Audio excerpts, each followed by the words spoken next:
Se em qualquer coisa não tenha mais compensado, se não seja nomeado, se você pretende ser apenas, não precisa ser verniz. Se você não for, é pior para isso. Comprimidos dourados perdem não usar sua amargura e rostos pintados são pensamentos para não ter beleza nativa. Todas as coisas do mundo deveriam servir o Evangelho. E se isso for feito para servir outras coisas, Deus vai rapidamente a vindicá-los em liberdade. Desde o início desses problemas, certo ou honrado, você realizou religião e o Evangelho como cuja preservação e restauração foram principalmente seus objetivos. E presumo que a própria malícia não seja capaz de descobrir qualquer insinceridade nisso. As frutas que contemplam proclamam toda a conformidade de suas palavras e corações. Agora, o Deus do céu concede que a mesma mente esteja em você ainda, em todos os membros específicos dessa Assembleia honrosa, em toda a nação, especialmente na magistura e mistério dele, que não somos como os barquinhos, parecendo uma maneira em remo o outro. Chore Evangelho, e significa outra coisa, Senhor, Senhor, e avance nossos próprios fins, que o Senhor não pode incitar a equipe de sua raiva e a vara de sua indignação contra nós, como uma pessoa hipócrita. Segundo, tome cuidado de descansar e confiar no privilégio, no entanto, excelente e glorioso do prazer externo do Evangelho. Quando os judeus choraram, o templo do Senhor, chegou a hora de serem destruídos. Olhe apenas na graça que fez e a misericórdia que continua. Deus não terá nenhuma de suas bênçãos roubá-los de sua glória. E se descansarmos nas cisternas, ele vai para a fonte. Terceiro, deixe-nos tornar cuidado com a beirada sobre ele, para a terra que bebe na chuva que vem sobre ela, e os espinhos e os abruzejos são rejeitados, e até a maldição cujo fim deve ser queimado. Hebreus 6, do versículo 7 ao 8. Agora, o que frutas existem, mesmo aquelas que alcançamos? O fruto do Espírito é amor, alegria, paz, longo sofrimento, gentileza, bondade, fé, mansidão, temperança. Gálatas capítulo 5, versículo 22 ao 23. O que não tínhamos causado a uma escassez dessas frutas e a abundância, muita abundância dessas obras da carne, recontada, versículo 19 ao versículo 21. O que aquela sabedoria que é uma fruta eminente do Evangelho pode florescer entre nós? É primeiro puro, depois pacífico, suave, fácil de ser interpretado, que possamos ter menos escrita e mais orando, menos inveja e mais caridade, que todas as supermissuras malignas que são obras da carne podem não ter tolerância em nossos corações, mas ser banida por não conformidade com a regra de ouro do amor e da paz. James 3, capítulo 17. Mas vem agora para a última proposição. Nenhum homem no mundo quer ajuda com eles que querem o Evangelho, ou de todas as aflições querer do Evangelho, grita o mais alto para o alívio. Raquel queria filhos e ela chora. Dê-me filhos ou eu vou morrer. Mas essa era a sua impaciência. Ela poderia ter vivido e não tivesse filhos. Sim, veja a justiça de Deus. Ela morre tão cedo como sempre que as crianças. Agar pediu água para Ismael, e ele irá longe dele, que ele não pode vê-lo morrer. Uma angústia pesada, e no entanto, se ele tivesse morrido, tinha sido apenas um pagamento precoce dessa dívida, que em poucos anos fosse satisfeita. Mas eles querem que o Evangelho possa realmente chorar, nos dar o Evangelho, ou nós morremos, e que não está temporariamente com Ismael por falta de água, mas eternamente em chamas de fogo. Um homem pode querer liberdade e ainda ser feliz, como José era. Um homem pode querer a paz e ainda ser feliz, como Davi era. Um homem pode querer filhos e ainda assim ser abençoado, como o trabalho era. Um homem pode querer bastante e ainda estar cheio de conforto, como era Mical. Mas aquele que quer o Evangelho quer tudo que faça o bem. Um trono sem o Evangelho é mais masmorra do diabo. Riqueza sem o Evangelho é combustível para o inferno. O avanço sem o Evangelho é apenas um alto ter a maior queda.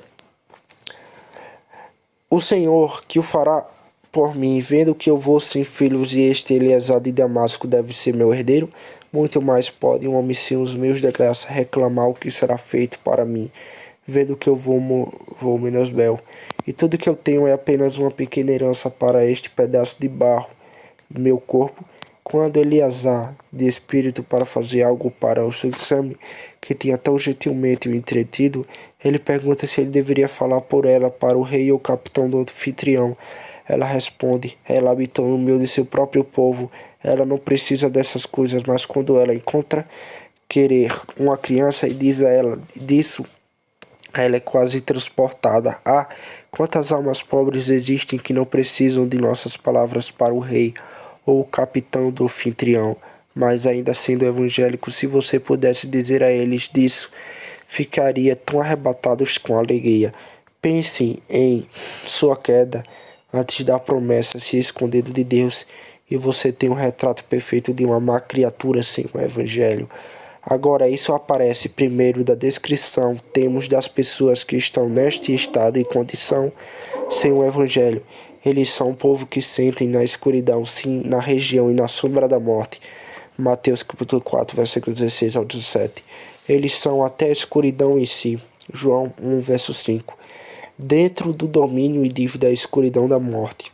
A escuridão era uma das pragas do Egito, mas ainda assim essa era uma escuridão do corpo, uma escuridão em que os homens viviam, mas esta é uma escuridão da alma, uma escuridão da morte. Para esses homens, embora vivam, mas eles estão mortos. Eles estão totalmente descritos em Efésios capítulo 2, versículo 12. Sem Cristo, alienígenas da comunhão de Israel, estranhos do convênio da promessa, não tendo esperança e sem Deus no mundo. Homens sem Cristo e sem Deus, quer homens e homens desesperançados e que angústia maior no mundo. Sim, eles são chamados cães e animais impuros. A ira de Deus está sobre eles. Eles são povo de sua maldição e indignação. No extremo norte, um dia e uma noite divide o ano, mas com o povo sem o evangelho é a noite toda. O sol da justiça não brilha sobre eles. É noite enquanto eles estão aqui, e eles vão para a noite eterna no futuro. O que os homens da China dizem a respeito de si mesmo e dos outros, que eles têm dois olhos, os homens da Europa um, e todo mundo além disso é cego, também pode ser invertido. Os judeus tinham um olho suficiente para guiá-los, mas aqueles que desfrutam do evangelho têm dois olhos. Mas o homem da China, com o resto das nações que o desejam, são totalmente cegos e reservados para as cadeias da escuridão eterna. Segundo, ao expor o que os homens que querem o evangelho querem com ele, primeiro, eles querem Jesus Cristo, pois ele é revelado apenas pelo evangelho. Augiu e recusou-se a delicar-se com Hortêncios de Cícero, porque não havia nele o nome de Jesus Cristo. Jesus Cristo é tudo em todos, e onde ele está querendo, não pode haver bem.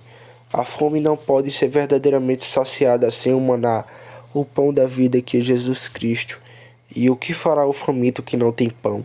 A sede não pode ser saciada sem aquela água ou fonte viva que é Jesus Cristo. E o que fará uma alma sedenta sem água? Um cativo como todos nós, não podemos ser libertados sem redenção, que é Jesus Cristo. E o que fará prisioneiro sem seu resgate? Os tolos, como todos nós, não podemos ser instruídos sem sabedoria, que é Jesus Cristo.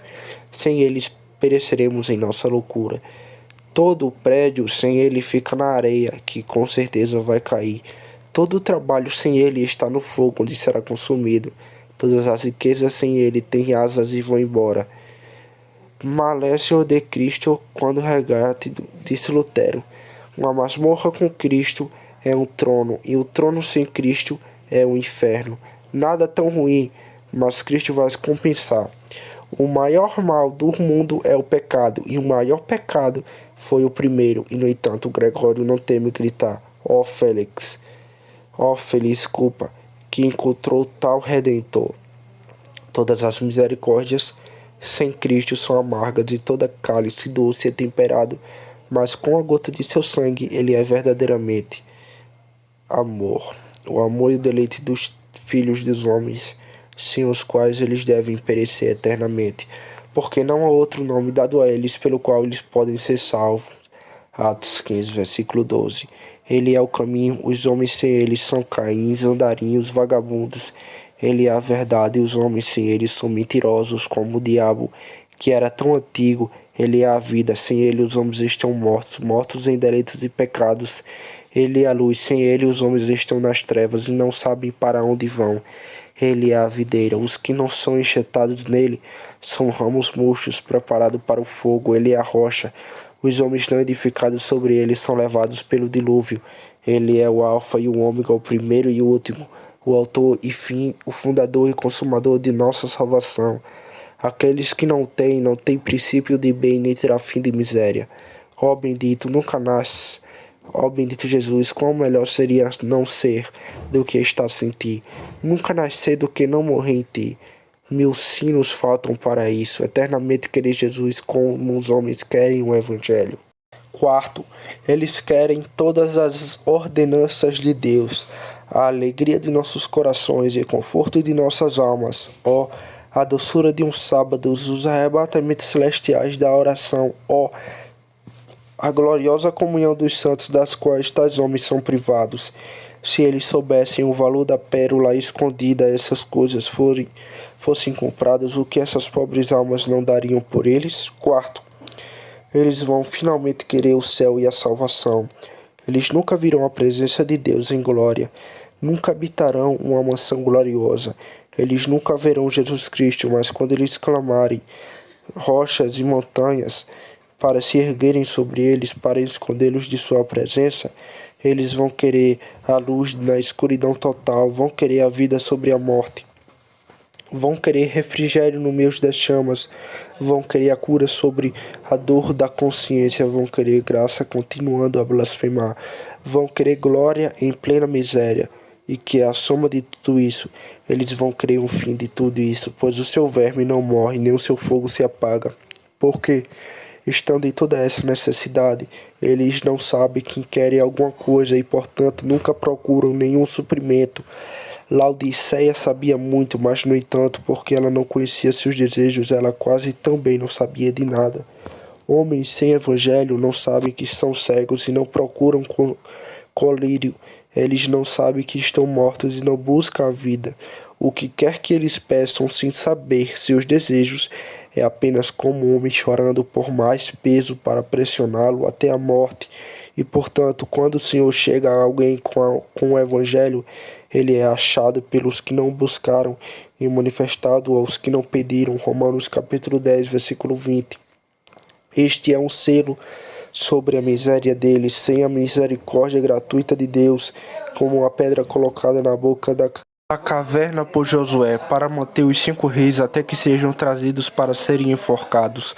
No mundo é apenas procurar suprir suas necessidades, ou suas necessidades naturais, para que a natureza possa ser suprida, os seus desejos pecaminosos, para que suas concupiscências sejam satisfeitas, ou suas necessidades espirituais, para que suas almas sejam salvas.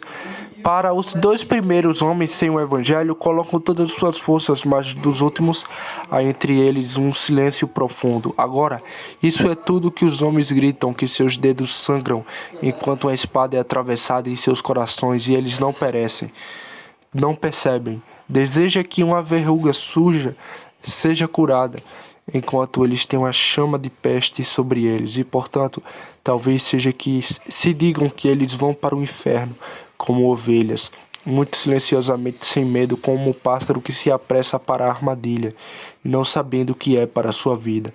Provérbios 7, versículo 23. E ali se deita em toda decepção e tristeza para sempre. 4. Porque todas as misericórdias são julgamentos amargos para os homens que querem o Evangelho. Todo combustível para o inferno, agravos de condenação. Toda bebida gelada para um homem com febre é agradável na entrada, mas aumentando seus tormentos no final.